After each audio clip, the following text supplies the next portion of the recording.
Mexico. Hutan tak selamanya tenang dan indah seperti dalam kisah dongeng.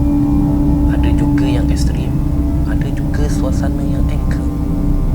Salah satu hutan yang dimaksudkan ialah di Mexico, ialah Pulau Boneka. Kisah Pulau Boneka berkaitan dengan seorang pemuda bernama Julian Santillana. Julian berasal dari Comilco, sebuah wilayah di Mexico. Julian meninggalkan isteri dan anak keluarganya untuk mengasingkan diri di sebuah pulau, iaitu Pulau Boneka. Ada sebab dan kenapa Julian meninggalkan keluarganya. Sebabnya tidak begitu pasti, tapi banyak orang cakap Julian ni tak berapa waras. Tak lama Julian pindah ke pulau tu, satu penemuan menggerikan di tepi pulau itu. Julian jumpa tubuh seorang gadis muda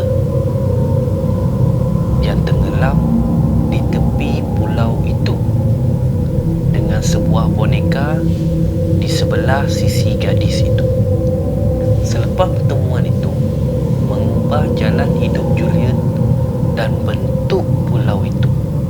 Selepas penemuan gadis muda itu, Julian lalu menggantungkan boneka itu di pohon atau di atas pokok bagi maksud menenangkan arwah gadis yang sudah meninggal. Tapi setidaknya di mata orang, Julian menganggap dirinya sebagai penjaga pulau itu. Satu boneka tak cukup.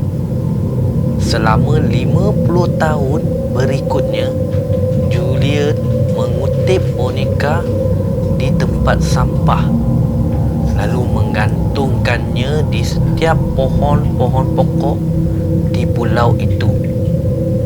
Banyak boneka yang rosak. Ada yang tanpa kepala, ada yang tanpa kaki atau tangan, yang digantungkan di pohon-pohon pokok di pulau itu.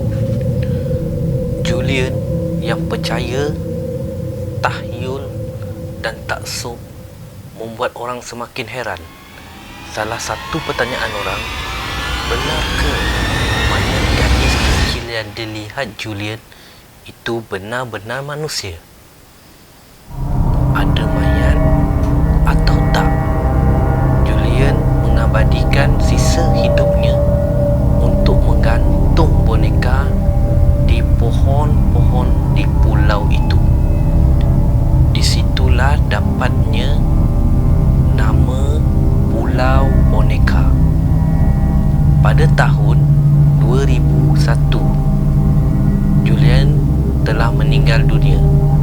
Mayatnya ditemukan tenggelam di tepi pulau, di tempat yang selalu dikatanya pernah melihat mayat gadis kecil itu. Sejak kisah hidup Julian tersebar dan mula viral, banyak wartawan dan orang-orang ke pulau itu.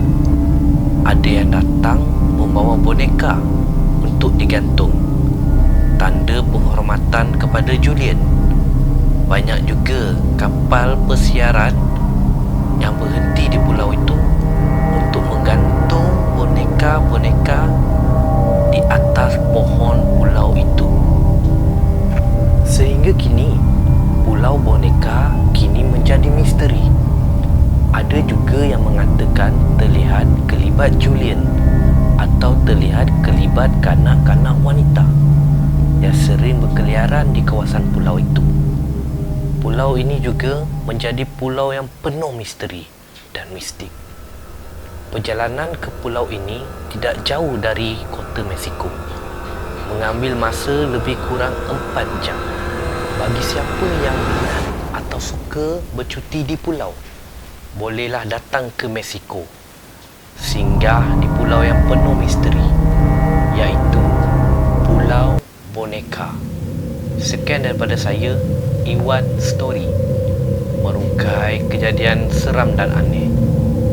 Jangan lupa subscribe.